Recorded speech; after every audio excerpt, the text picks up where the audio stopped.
J'aimerais que nous puissions réfléchir quelques instants sur la mentalité que le chrétien, la mentalité en tant qu'enfant de Dieu que nous devons revêtir, la mentalité qui doit venir nous équiper, par lequel nous devons marcher chaque jour. Dans Philippiens chapitre 2, à partir du verset 5, il nous est dit ceci: « Ayez en vous les sentiments qui étaient en Jésus-Christ, lequel, existant en forme de Dieu, il n'a point regardé comme une proie à arracher d'être égal avec Dieu. Mais il s'est dépouillé lui-même en prenant une forme de serviteur, en devenant semblable aux hommes, et en ayant paru comme un simple homme, il s'est humilié lui-même, se rendant obéissant jusqu'à la mort, même jusqu'à la mort de la croix. C'est pourquoi aussi Dieu l'a souverainement élevé et lui a donné le nom qui est au-dessus de tout nom. » Dans ce passage, il nous est parlé là de revêtir les sentiments qui étaient en Jésus-Christ.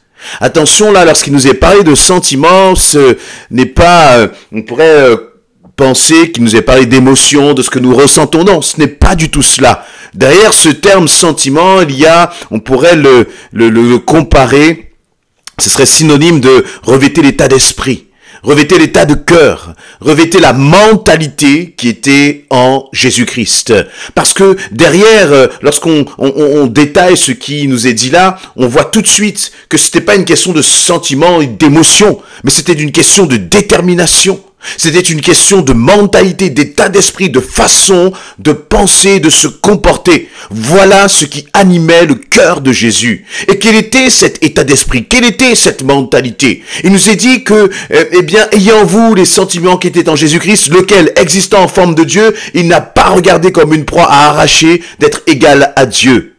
Jésus-Christ ne s'est pas dit, mais moi je suis là, je suis Dieu.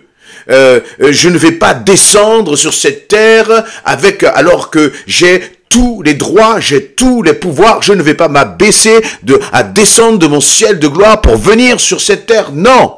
Christ, au contraire, il n'a pas regardé comme à ce qu'il perdait finalement en revêtant cette humanité.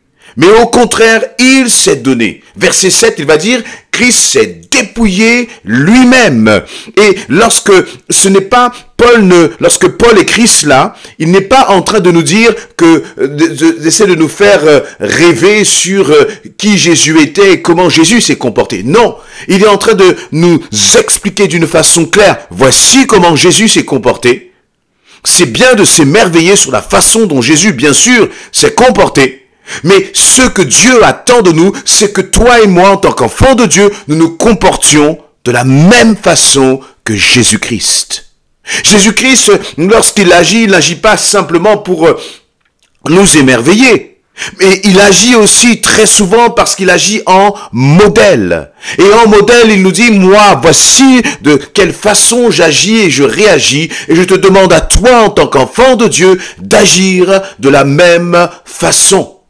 Et cela bannit toute mentalité qui consisterait à dire, ou tout principe qui consisterait à dire, oui mais ça c'est pour Jésus, oui mais c'est normal que Jésus puisse pardonner, oui mais c'est normal que Jésus puisse aimer même ses ennemis, oui mais c'est normal que Jésus puisse se maîtriser, oui mais c'est normal que Jésus puisse s'humilier parce qu'il est Jésus. Oui mais justement, si tu trouves que c'est normal pour Jésus, alors c'est ce que Jésus aussi attend de toi en tant qu'enfant de Dieu.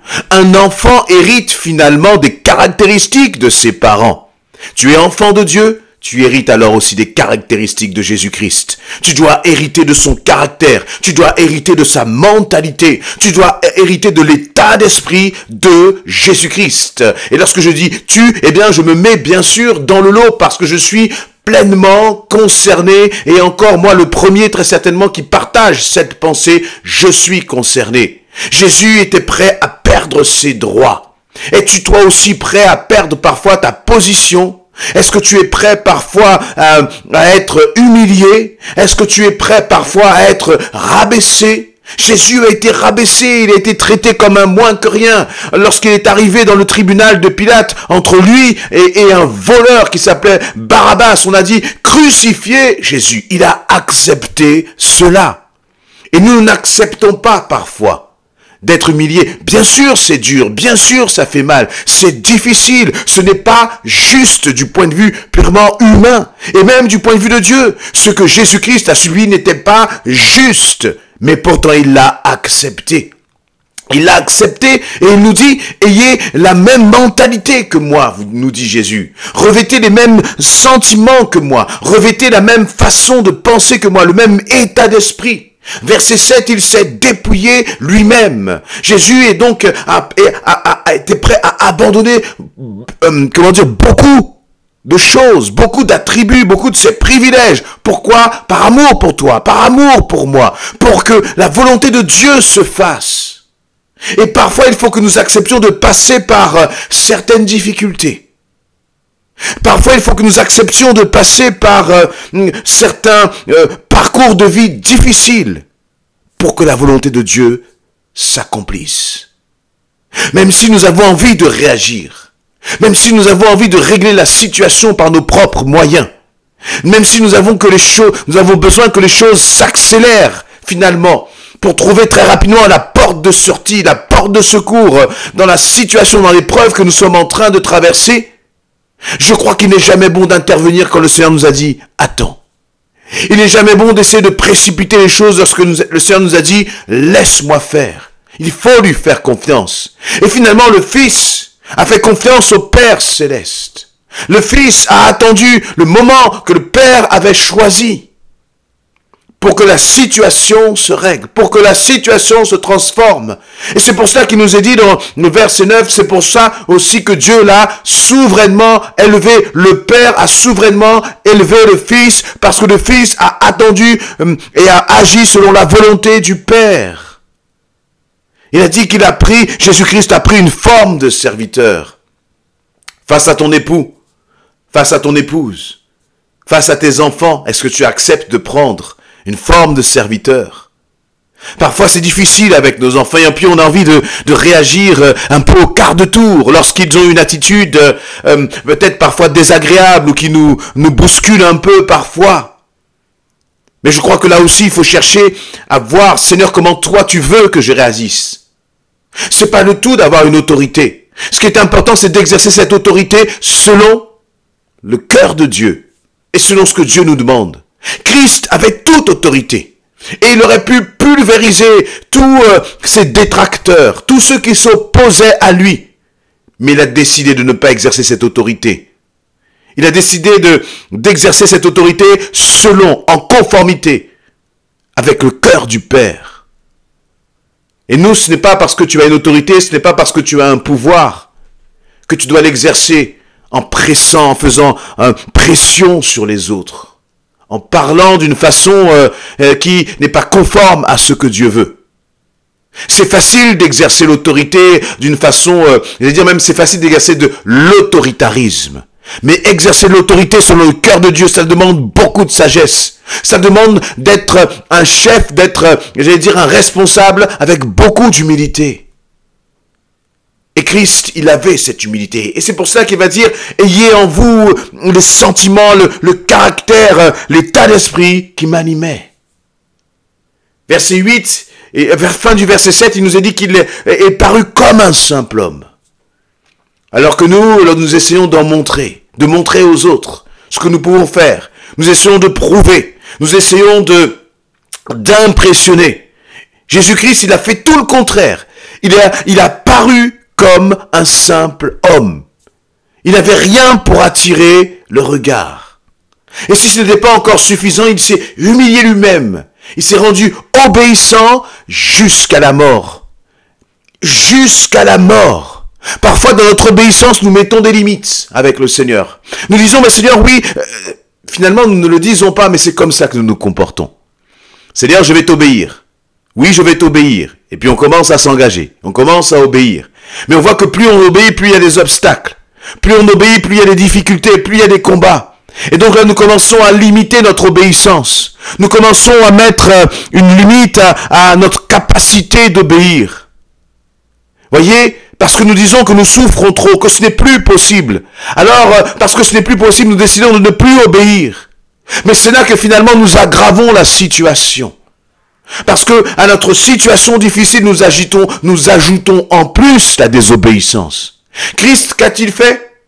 Il s'est rendu obéissant jusqu'à la mort. Je sais, bien-aimé, que c'est difficile. Je sais que ces paroles sont parfois presque inentendables lorsqu'on traverse des situations compliquées. Mais pourtant, ce ne sont pas mes paroles, ce ne sont pas les paroles d'un homme, ce sont les paroles qui viennent de la bouche de Dieu pour ses enfants, pour son peuple, et d'un Dieu qui t'aime, qui nous aime. Et il dit, eh bien, sois prêt à m'obéir jusqu'au bout, sois prêt à m'obéir jusqu'à la mort. Oui, humainement, ça peut paraître une folie, mais c'est à travers cette folie-là que finalement, Christ a été souverainement élevé. C'est à travers cette folie-là que Christ a reçu le nom qui est au-dessus de tout nom. Et un jour, tout genou fléchira dans les cieux, sur la terre et sous la terre, devant ce Jésus-Christ qui s'est fait un simple homme, devant ce Jésus-Christ qui un jour a décidé de s'humilier, devant ce Jésus-Christ qui un jour a obéi jusqu'à la mort. Et je crois qu'il n'y a pas d'autre standard que celui-là pour un enfant de Dieu. Parce que si tu établis un autre standard dans ta vie, si tu commences à dire, eh bien, à partir d'un certain niveau de souffrance, là, j'abandonne le Seigneur, j'abandonne l'Église, j'abandonne ma foi en Jésus-Christ, alors c'est là que l'ennemi t'attend, c'est là que Satan t'attend. Mais si, au contraire, tu es prêt à être déterminé, et je sais que parfois on peut dire de belles paroles et ne pas aller jusqu'au bout. Mais je crois qu'au moins le Seigneur nous demande d'avoir cette mentalité, de revêtir cette mentalité, d'avoir en nous cet état d'esprit, de dire Seigneur, j'irai jusqu'au bout. Comme l'apôtre Paul l'a dit, rien ne me séparera de l'amour de Jésus-Christ. Dans ce que tu es en train de traverser, déclare-le, proclame-le. Et en le déclarant, en le proclamant, je suis convaincu que cela va justement ranimer ta foi, cela va ranimer ton zèle, cela va, faire partir le découragement que peut-être tu es en train de traverser. Attends le signal de Jésus-Christ. Attends le signal de ton Père. Ne fais rien sans qu'il t'en ait donné l'autorisation. Que ton maître ne soit pas la souffrance. Que ce qui t'amène à prendre des décisions ne soit pas ta souffrance, mais que ce soit Jésus-Christ et Jésus-Christ seul. Et tu verras que si tu décides de marcher en obéissance totale, complète à Jésus-Christ, il te fortifiera, il te soutiendra, il te soulagera et plus que tout, il te donnera la victoire. Amen.